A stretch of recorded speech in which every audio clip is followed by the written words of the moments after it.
Lara Croft, a name you've probably heard at least once or twice before. Lara Croft stands as one of the first female protagonists to hit the gaming market through Tomb Raider. Tomb Raider was first released in Europe for the Sega Saturn on October 25th, 1996, and shortly after it was also released on the PS1. The cultural impact of Tomb Raider cannot be overstated, and if you only associate the franchise with the poorly received sequels or the newer reboots, it might be hard to imagine just how massive Lara Croft was in 1996 and 1997. At the time, she was everywhere, featured in advertisements, sponsorships, and even controversially, a Playboy shoot. The gameplay, while dated by today's standards, was groundbreaking for its time. It established a blueprint for many action-adventure games that followed, and developers were quick to take inspiration. Perhaps most notably, Lara Croft became the first female lead protagonist in gaming to achieve true mainstream recognition. While Samus from Metroid was a trailblazer in her own right, she never reached the same level of cultural prominence, likely due to her identity being concealed under a helmet and promotional materials in gameplay. But in 2013, the Tomb Raider series was rebooted with the topic of today's video,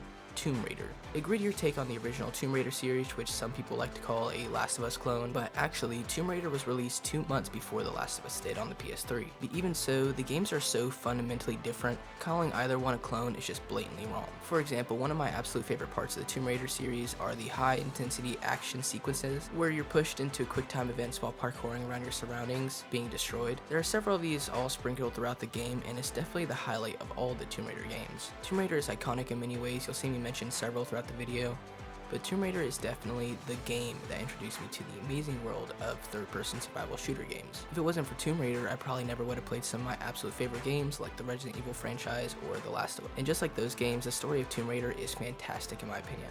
And I know some people may not agree and think that the story lacks a lot, and while it does lack in some areas, it excels in others. And oh man, I love the architecture in this game. From the Japanese monasteries, temples, and ruins to the World War II bunkers and outposts. It's a combination that really adds to the visual storytelling of the island. And another area this game excels at is the gameplay.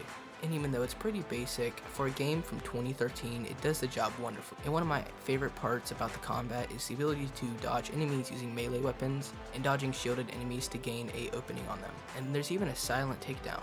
Like I said, it's all pretty basic, but through upgrades you can improve them, like stabbing an enemy after dodging, throwing dirt in their eyes to stun them, or using your axe as a melee weapon. There's not that much to it, but it's still fun even 11 years later. And Tomb Raider's puzzle mechanics and tomb exploration are a nostalgic nod to its origins. While incorporating modern design sensibilities, the puzzles are cleverly integrated into the environment, requiring players to observe, experiment, and use Lara's tools creatively. While some puzzles may feel simplified compared to earlier entries in the series, they're still satisfying to solve and provide a decent break from the more intense combat and traversal section. And optional tombs and hidden collectibles encourage players to explore every area. On that note, how about we actually get into the game? This is the first entry into what's known as the Survival Trilogy, 2013's Tomb Raider. This is Lara Croft's first expedition searching for the lost kingdom of Yamatai, I think I'm saying that right. When the ship hit a devastating storm, she almost makes it out but ends up falling into the ocean. Lara washes up on shore, but the inhabitants of the island knock her out and tie her up inside of a cave. This is when the gameplay begins. After freeing ourselves, we get a very basic introduction to how the puzzles will work. There's debris and explosive barrels blocking your path, so by jumping on this lift, we dump the boxes into this cage, which we can light on fire and push the burning boxes past the waterfall and blow up the blocked path. But because of the explosion, the cave starts falling apart. Just before we make it out, we're thrown back down, and while the cave crumbles on top of us, we're able to crawl to a small hole in the surface. After nearly falling to our death, we find a campfire, which is where you unlock skills and upgrade your weapons you find throughout the game. We find a bow on a hanging corpse in the woods. This is the first weapon we get, and now we can hunt some deer. After returning back to the campfire, we hear Roth over the radio who wants us to make our way to his location. And I always forget that this is Lara's first time in this sort of situation, so her acting how she does here actually makes sense to me now. I've spoken to the others. We're regrouping at my location. Please come and get me. I have to stay here. You can do this, Lara. Remember when we climbed Snowden? You said the key was knowing that all you've got to do is just keep moving. Remember everything I've taught you, Lara. You're ready for this. And keep your radio on. Okay. Either way, we find this underground tunnel in which we find the iconic tool for Lara Croft, the axe. It can only be used to pry open doors right now, but we upgrade it later on. We also find Sam, who's with a mysterious man, which they just decide to trust for some reason. Of course, we can guess what happened next. We wake up and Sam and the mysterious man are missing. But after getting stuck in a bear trap, we're surrounded by wolves until the rest of the group find us. We set out with Dr. Whitman where the game really began. Now we can loot these crates around the map for salvage. This is how we can upgrade our weapons in the future. Dr. Whitman finds a gate where we get ambushed by a bunch of natives, and Whitman shows just how much of a coward he is. I don't want any trouble. No. We'll come. No. But I insist that afterwards you take us to whoever's in charge. What are you doing? Be quiet. No. I'm handling this. No! No! Please! Get off! Just go along with them, Lara. Man, what the fuck is you talking about? What the fuck was that? I'm sorry, man. No, I'm Now we're tied up and have to escape the armed guards. We try to hide, but he finds us and we're forced to kill him. But at least now we have the pistol, and now we have to escape the allergic guards. Not too far away we find Roth, who's been bitten by a wolf and isn't able to walk. The medkit and the radio broadcaster he had fell in the cave with the wolves, so now we have to climb this mountain. After grabbing the broadcaster from the cave, we head back down. Get the hell off me! We head back down, and after a talk with Roth, we need to make our way back up as we need to reach the radio tower to send a distress signal. On our way there, we pump gas into a room and use a lantern to blow our way through. And we take the rifle off this guy. We reach the control room for the radio tower, but it's never that easy. It's been destroyed. So instead, we need to climb all the way to the top.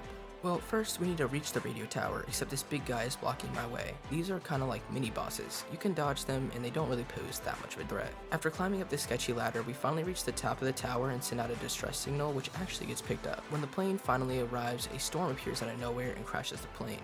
Just our luck. This is honestly one of my favorite moments in the game. The plane is literally chasing you down as you desperately dodge and destroy the debris in your way. And just when you think it's over,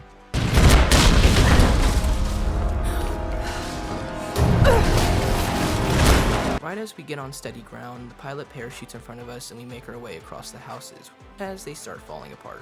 We finally reach the pilot, but the locals got to him first, so that was a waste of time. We meet back up with Roth down the mountain where there's a smoke signal from another pilot across the mountains. Roth tries to stop her, but Laura, being her badass self, decides to save him. There was nothing at the smoke, but just a little further ahead we find a dying Captain Jessup, and we meet Matthias. And they almost capture us, when another group of locals, the samurais, kill them, and then they capture us instead. We're now trapped inside old ruins filled with decaying bodies. We're able to sneak around this guy and find a shotgun in the process too. Laura also stumbles upon the temple where the sun goddess body is located, and discovers an ascension ritual. I want to show this clip in particular because it shows just how smart Laura is. It's not pouring water, it's transferring power. This is an ascension ritual. It's how you chose your successor.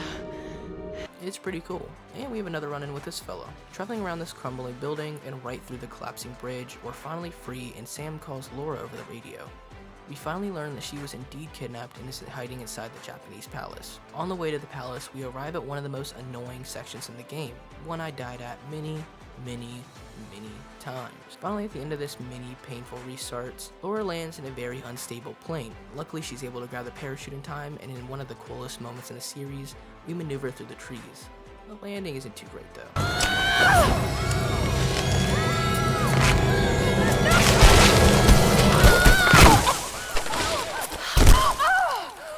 At least we're almost at the palace though. Unfortunately, Laura's pretty badly injured, so we search the helicopter for a medkit. But we only find a lighter, so... We also gain access to fire arrows, which is pretty cool. And we find Grim, which we're finally able to reach after climbing all the way around this and onto this makeshift gondola thing. Before we can reach him though, he got captured, and while trying to escape and save Laura, he's almost successful until he gets pulled off the edge and into the land of unloaded textures. Across the buildings we find Roth again, this time with a sniper rifle to protect and guide us as we make our way across the bridge. And through a secret entrance we find Matthias and Sam, but Laura somehow gets easily overrun and they take our weapons. To see if Sam is worthy of the sun god, Matthias tries to light her on fire, but some mystical power puts out the flames, leading to Matthias think that Sam is the one. After this we escape the guards and down into the blood pond. Now this is Aura. While trying to escape the cave, we use an explosion to make a path forward, and it causes the cave to start collapsing. We're able to escape it in time and even find the rest of the crew locked up. While trying to save them, the floor completely collapsed and we almost fall with it until Jonah saves us. We're able to get them out, but we still need to find Sam, so we head upstairs and outside the palace that's burning to the ground. We run into Dr. Whitman, who's definitely giving traitor vibes that Laura doesn't catch on to. We find and take out the guy who took my weapons and we save Sam. But when trying to leave, we run into Whitman, who's with Matthias and his men. We're separated from Sam, and we have to fight off waves of Matthias' men in the throne room, including his brutes wearing armor too. We escape the building and are almost killed before we find the conveniently placed rocket launcher that we add onto our rifle. And Laura is definitely feeling herself here. Run, you bastards! I'm coming for you all! While trying to escape from the burning palace, Matthias' men almost take us down with them. It's not over yet though, as they continue to shoot what I assume are cannonballs, destroying the rest of the bridge as we cross it. Luckily, there's Roth, and he's waiting with a helicopter that we just narrowly make the jump to. The storm's gonna take the helicopter down, and Laura doesn't want to leave her friends behind, so she holds the pilot at gunpoint, forcing him to land. The helicopter gets torn apart, and Laura almost dies when Roth brings her back to life. Before they can leave, Matthias' men show up, and well, I'll let you see it for yourself.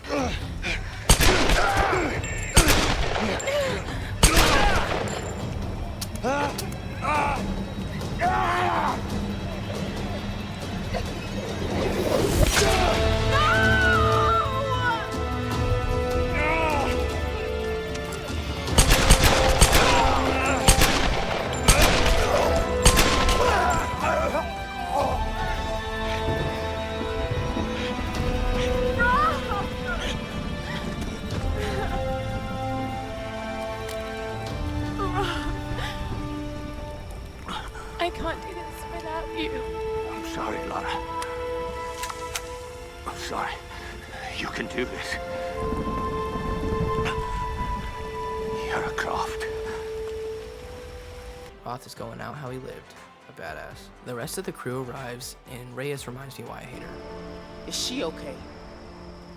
Because it's all about Lara, isn't it? After Laura sits with Roth for a while, she soon realizes what she needs to do to escape the island. We head back down to the beach via another gondola and some swimming too. We need a block and tackle, whatever that is, from the rig across in the water. We get one pretty easily and head back to shore when Dr. Whitman shows up shooting at nothing. And Laura finally gets suspicious of him. Alex went back to the Endurance for tools, but Laura decides to go after him, and Jonah being the goat gives me a new compound bow. We reach the Endurance, which Matthias' men are scrapping, and we run into another mini-boss, which we can cheese pretty easily. And we get a rope ascender from him. Alex is badly injured and can't move, and to make matters worse, they're being surrounded.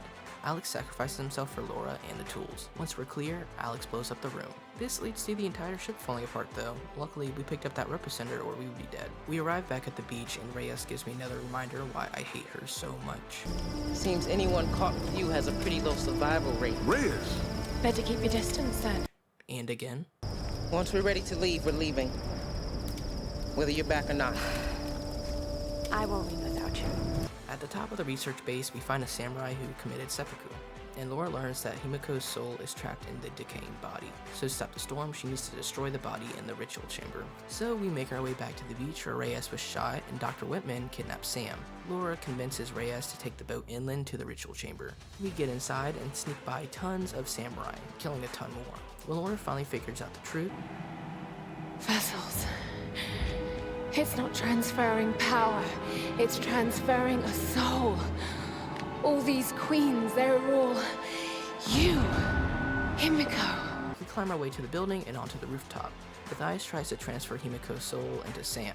We have to get close to disrupt it. This big guy tries to stop us, but he's too slow. We kill him pretty easily. And we try to stop the ritual. Matthias tries to stop us, but it doesn't work, and we kill Himiko by burning her body ending the ritual. This marks the end of the game. Sam and Laura regroups with Jonah and Reyes, and they escape the island once and for all.